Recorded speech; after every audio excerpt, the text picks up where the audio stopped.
สุดชายแดนจับหัวหน้าแก๊งแต่ละรัฐแต่ละเมืองในอเมริกานะมันก็ใช้เวลาแต่ว่าก็หยุบไปหลายเติบได้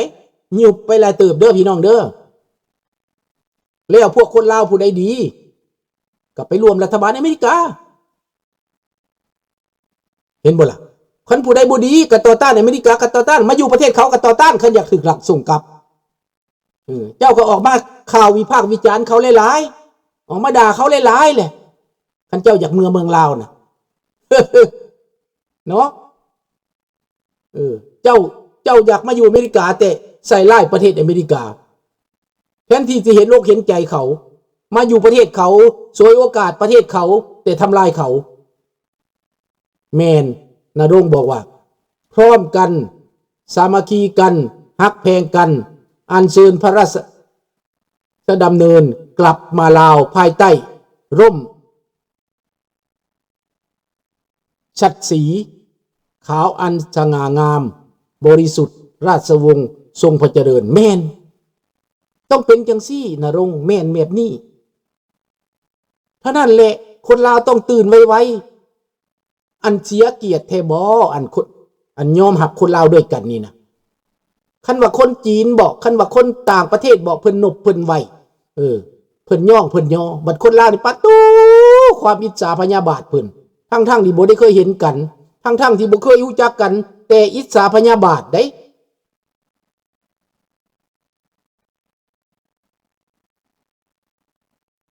Ma question, qu'est-ce qu'il y a quelqu'un qui a fait comme nous, comme vous, au Laos? Il y en a beaucoup.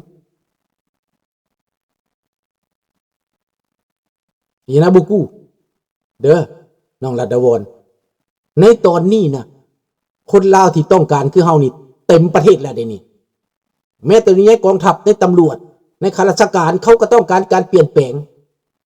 แต่เขาจะเปิดหน้าเปิดตาบ่ได้ในตอนนี้เขาต้องรอโอกาสเขาหู้อยู่มันพอแล้วมันโอเวอร์แล้วมันกำลังเน่งติงนี่ได้เนาะmais pourquoi ça bouge pas le moment opportun le bon moment มันจะเกิดขึ้นแต่ได้จังหวะมหาอำนาจเข้ามามันจังได้คันมหาอำนาจบ่มาน่ะมันก็เฮ็ดบ่ได้เฮ็ดมันก็ขึ้นมาก็เสียซื่อๆต้องรอท่ามากไม้บ่สุกเฮากินก่อนมันก็สมในป้านมันก็ถึงเวลาเขาจังเฮ็ดเขารอท่าจักปีเขาจังเฮ็ดถ้ามันสุกถ้ามันงอมถ้ามันพอดีจังหวะมันเหมาะอันนั้นแหละดังนั้นตอนนี้ในเวลานี้เป็นการกะเกียมเป็นการเตือนเป็นการบอกเป็นการซิกโน la préparation ça prend plus de temps il faut la patience โอเคดังนั้นต้องรอท่าต้องอดทนความอดทนความบักบั่นความขยันความหมั่นเพียรนี่เฮาต้องเป็นจังซั่นทุกคนถ้าทุกคนตั้งใจถ้าคนร่วมมือมันก็เป็นพลังอันมหาศาลคือไอ้เว้าให้แล้วเนาะราชวงศ์เพิ่นหนิงแล้วเฮาก็ซอยเพิ่นขบวนการมันแข็งแล้วนะไปหาไผเขาก็ยอมรับคันเจ้าไปผู้เดียวไผสิยอมรับดังนั้นบารมีประวัติคุณงามความดีสะสมมาเป็นหลายปีพร้อมด้วยกับประชากรทั่วโลกต้องการแทนที่ต้องการบักสอนไซเฮาเอาราชวงศ์สิบ่ดีกว่าว่าเพิ่นบ่ได้โลภเฮาเพิ่นบ่ได้ฆ่าเฮาเพิ่นบ่ได้ซ่อราชบังหลวงเฮาเพิ่นบ่ได้โจมตีเพิ่นบ่ได้ทำลายเฮาก็เอาเพิ่นทันตัวถามมาเลือกบักสอนไซกับเลือกราชวงศ์สิเอาไผข้าพเจ้านี่เลือกราชวงศ์ลาวได้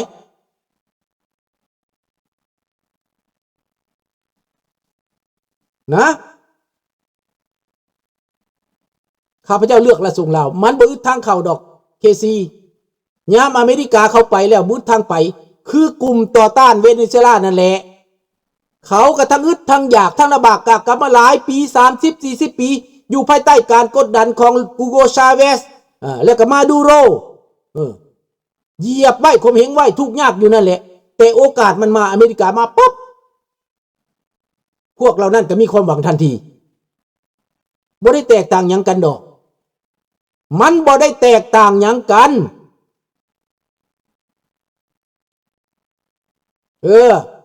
เจ้านายมันรวยแต่เวลามันหมดอำนาจแล้วมันก็เป็นหมาตัวหนึ่ง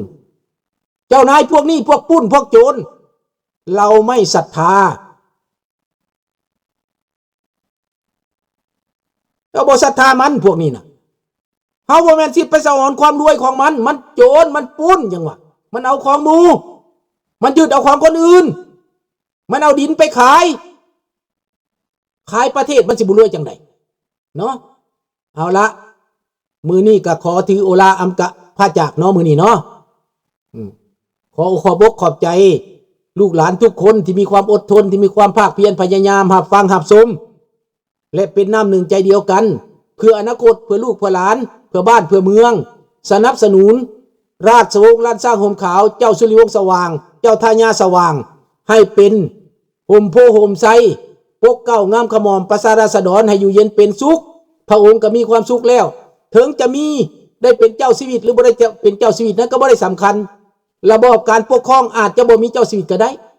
อาจจะเป็นประชาธิปไตยและมีพระมหากษัตริย์ทรงเป็นที่พึ่งพาอาศัยประชาชนเท่านั้นก็ได้แต่ข้าพเจ้าว่าการปกครองลาวพระเจ้าชีวิตลาวเพิ่นก็บ่ได้มาเกี่ยวข้องการเมืองตั้งแต่ใดเพิ่นก็อยู่แต่หลวงพระบางนั้นให้คิดเอาเพิ่นบ่ได้สอราชบางหลวงเพิ่นบ่ได้ใช้อำนาจลาวเฮาก็ปกครองด้วยนายกปกครองประเทศต่อไปก็มีการเลือกตั้งผู้ใดเก่งผู้นั้นก็ขึ้นมาปกครองเนาะขอบอกขอบใจทุกท่านลูกหลานทุกคนที่เข้าอกเข้าใจและพยายามเปิดหัวใจเด้อพี่น้องเด้อให้เปิดหัวใจเด้อเปิดใจมันกว้างๆให้มันร่มรื่นร่มเย็นให้มันอยู่ร่วมกันเนาะแล้วพัฒนาประชาธิปไตยไปด้วยกันนะครับขอบคุณมากครับทั้งพี่น้องคนลาวคนไทยนะครับทั่วโลกนะครับบ๊ายบายราตรีสวัสดิ์ Good night Bonne nuit